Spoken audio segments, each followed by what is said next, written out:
Metadato de jueves, viernes, bueno, raro, cierre de semana con nuestro compañero Guillermo Jeremía. Hola Guille, ¿cómo te va? ¿Cómo le va Ezequiel? El saludo para todos. Bueno. En el país federal. En el país federal. Sí, bueno, todo bien. Los que no son federales no los saludamos. A los unitarios no los saludamos. Recién estábamos con unos muchachos, no sé si lo habías visto. No lo vi. Que están en Miami, Sí. hinchas de Boca. Sí, simpatizantes del club más grande del mundo. Sí, haciendo la banca y esperando un buen resultado con el Bayern Múnich. Muy bien. Que seguramente... Estamos rezando, con prendiendo lo que mostró, velas, apelando a todos los santos. Es así, estamos jugando un club campeón de todo con uno que hace rato que no es campeón. Los chicos querían un empate allí. Un empate. Un empate. Bueno, viene el supercampeón. El supercampeón entró. Se nos empieza, claro. No, qué sé yo. La verdad que sea lo que tenga no que lo ser. sé, no lo sé. Sí. Que le hagamos un poco de partido. Sí. Somos absolutamente por lo menos perdedores en las apuestas previas, claro. ¿no? Es un 100 a 1, claro, es verdad. ¿no? Cada $1 que apuesta alguien, y si gana Boca gana 100, pero si gana el Valle va a ganar uno, nada más, $1 más. Total. Pero bueno, está bien, pero el fútbol también tiene esas cuestiones, ¿no? Eso es lo lindo, claro. Eso es lo lindo. Pasa pocas veces, pero a veces pasa. Pero pasa. He escuchado mucho elogio a los equipos sudamericanos y está muy bien. Tengo para mí que la gran Mbappé es de subestimar a los sudamericanos, al fútbol sudamericano, que tiene muchísimas diferencias, claro está, pero también es cierto que el poderío económico, si no, el empate entre el Real Madrid y el equipo que no sé cómo se llama, usted me decía, en la previa el Real Madrid, en cualquier circunstancia, incluso jugando mal, con todos los millones y millones que tiene, con técnico nuevo que viene de hacer una muy buena campaña en los clubes en Alemania, hubiera apostado por un claro 4-5-0, ¿no? Sí, porque una media docena de goles, claro. Efectivamente, y a veces no pasa. Es así. Pero bueno, pero es cierto que Boca tampoco tiene mucho para andar holgado por la vida. Pero bueno, son... paseándose. Buenas performances internacionales que no es poco vamos para los equipos. Que le vamos a meter presión con la hinchada, le vamos a meter presión. No tengo ninguna duda, la cantidad que hay es efectivamente, no vamos a tomar la excusa de que está muy lejos, que no pudimos viajar, que nos tocó el lado del frío. Ay, Dios. Bueno, se pregunta por qué mandaron a River a jugar una sede fría. Chicos, ¿pero y bueno, porque son los únicos que ya tenían frío el pecho. Claro. No iban a sufrir el otro lugar. Qué bárbaro. Vamos de nuevo con el metadato. Quiero decir que esto lo provocó usted. Tienes razón. Yo venía para hablar de otra cosa. Tienes razón. Bueno, muy bien, vamos a hablar de otra cosa. Adelante. Hoy se presentó estadística en la ciudad de Córdoba respecto de algo que siempre se ha montado en la realidad como una cuestión de prejuicio. Que en la docencia, en el ámbito de la docencia pública, hay un uso y abuso de excusas para no asistir a su trabajo. Sobre todo la utilización de carpetas médicas. Carpetas médicas, sí. Esa es una estigmatización que se instaló desde hace mucho tiempo. En época en que los docentes protestaban por sus salarios, le respondían, bueno, pero la mayoría se pide carpetas médicas para no ir. Eso generó una distorsión de la lectura de lo que implica el acto y el compromiso de estar frente a un grupo de alumnos enseñándoles diariamente. Y algo que está ocurriendo mucho en las grandes urbes, en los grandes centros urbanos, del multiempleo docente. Multiempleo, ya sea en actividad docente o en otras actividades, que a veces no tienen nada que ver con la docencia, porque los saberes que cobran los docentes no les alcanzan para llegar a fin de mes, entonces tienen que tener otros trabajos. Bueno, ese multiempleo en una persona que tiene responsabilidades frente al aula, pero que son responsabilidades que trascienden las 4 o 6 horas que dé clases, dependiendo de la actividad, y que continúan en su propio hogar. Las estadísticas presentadas por la UPC Córdoba Capital de esta mañana son reveladoras respecto de qué ha pasado con el requerimiento de licencias en los últimos 12 meses en la provincia de Córdoba. En realidad la muestra es en Córdoba Capital, pero los realizadores de la muestra entienden que es compatible con lo que sucede con todos los docentes en la provincia de Córdoba. La primera de las preguntas, el informe, el trabajo se llama Tiempo, Salud y Conflictividad Laboral. en las escuelas de Córdoba Capital. Pregunta, requerimiento de licencias durante los últimos 12 meses. El 44% de los consultados, es decir, 4 de cada 10 docentes, requirió licencias en el último año. El 23% lo hizo por razones, fueron por enfermedad en el 44%.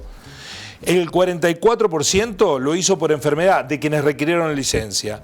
El 23% por razones particulares, el 14% por cuidado de familiares, el 8% no requirió licencia, solamente el 8% no requirió licencia, por razones gremiales el 7%, por razones académicas, ir a cursos, capacitarse, el 2%, otras razones 2%.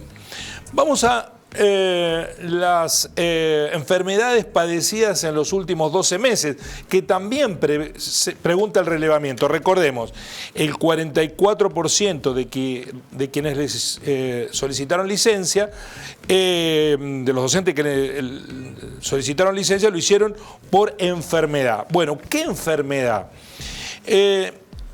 Por enfermedades de las cuerdas vocales, el 21,67%. Hablar, ¿no? Claro. Sí, sí. Problemas de visión, el 27%. Convulsiones, el 30%.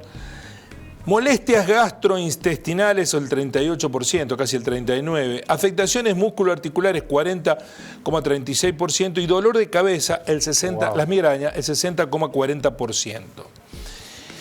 Todas estas enfermedades están ligadas a saturación, estrés laboral, sometimiento que se justifica porque los docentes en el último tiempo, y esta es la explicación que dieron los realizadores de la encuesta, están siendo sometidos a una rutina de trabajo extrapedagógica, es decir, además de la tarea pedagógica que hacen en el aula y además de las horas de trabajo con la tarea pedagógica fuera del aula, se les ha sumado un cargo administrativo extra que les lleva muchísimo tiempo. ¿Qué significa ese cargo administrativo? Bueno, tienen que estar mucho tiempo frente a la computadora cargando informes de orden administrativo al CD, que es, ustedes lo conocen, es el portal de administración de actividades públicas del gobierno de la provincia de Córdoba.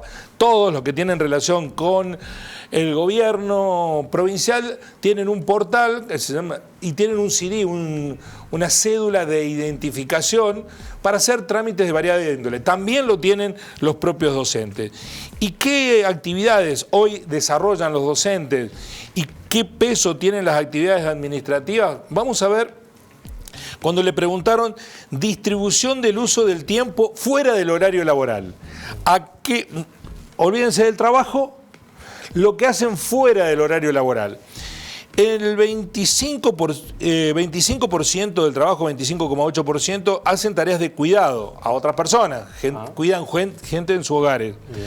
El 21% lo dedican a tareas pedagógicas, preparar las clases vinculados a lo que pasa en el aula. Y ya tiene un peso muy fuerte las tareas administrativas. ¿Qué son las tareas administrativas? Bueno, tareas propias de un oficinista. Tienen que cargar, por ejemplo, el resultado de las evaluaciones a todos los que tienen como alumnos.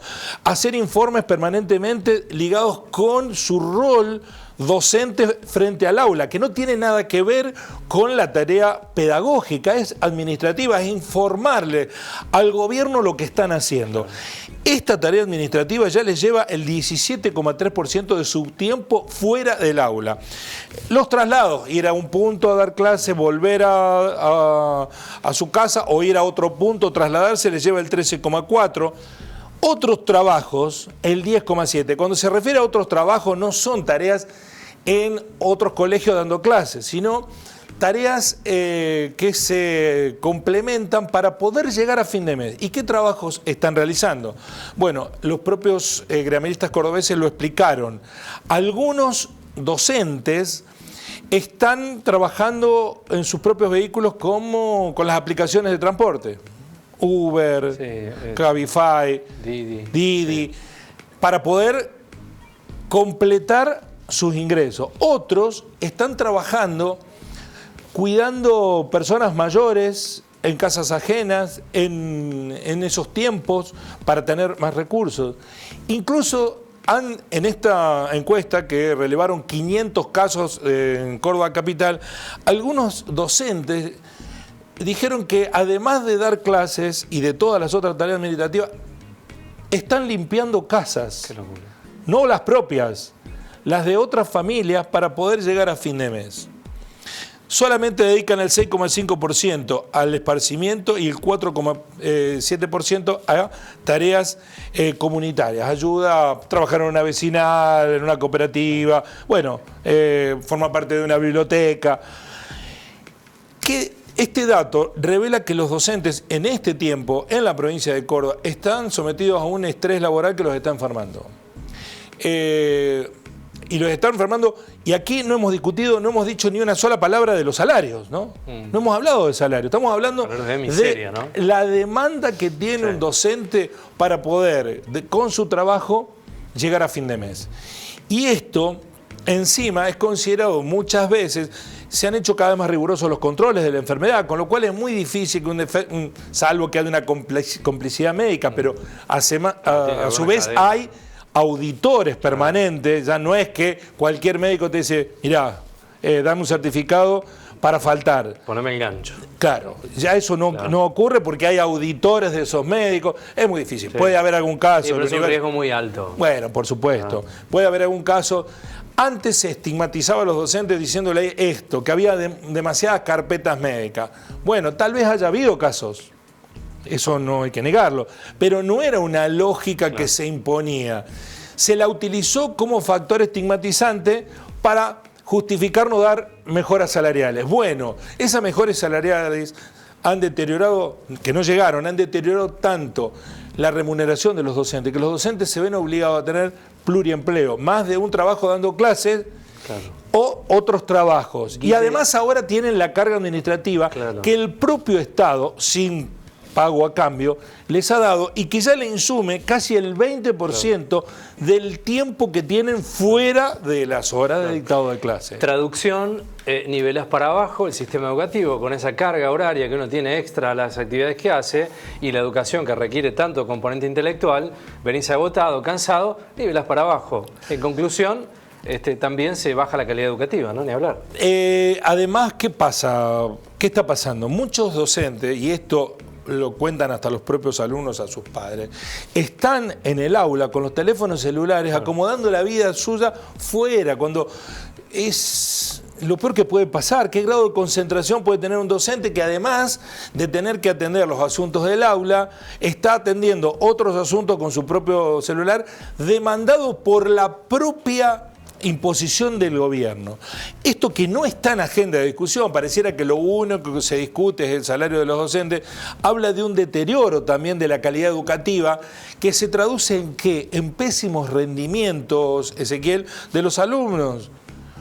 Las pruebas de educación terminan dando muy mal, siendo que en Córdoba fue una de las provincias que mejor calificó, pero en líneas generales ha habido un deterioro general de esas evaluaciones y no necesitamos tener una evaluación hecha por ningún tribunal rector para darnos cuenta que se está retrocediendo en la calidad educativa de nuestra sociedad. Y si se retrocede en la calidad educativa, estamos en un problema muy grave, porque hemos escuchado desde siempre que no hay posibilidades de desarrollo de una sociedad si no es con la promoción de la educación. Y deteriorando y enfermando a los docentes con semejante carga de compromiso, eso no se va a conseguir. Gracias, Guillermo. Así son las cosas, buen fin de semana, pero nos vamos a encontrar en un ratito. En minutos con el conversatorio, ya venimos.